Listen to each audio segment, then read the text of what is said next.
İlahiyyatçı Elşad Miri yenə gündəm yaradacaq bir açıqlama verib. Diqqətlə qulaq asın, indi oxuyacağım. Sizlər də öz fikirlərinizi bildirin, xahiş edirəm.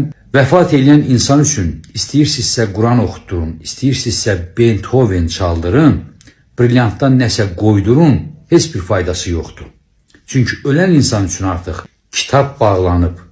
Yalnız sağlığında etdiyi əməlləri, yaxşılıqları və ya pislikləri aparır. Burada isə kimsə öz mənfəəti üçün gəlib Quran oxuyur.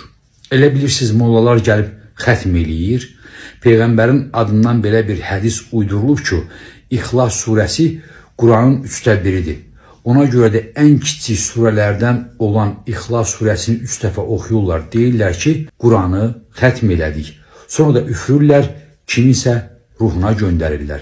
Əstağfurullah, elə bil Allah paçtalyondur, ona göndərirlər. Sonra da deyirlər ki, filan kəslərin arasında böl.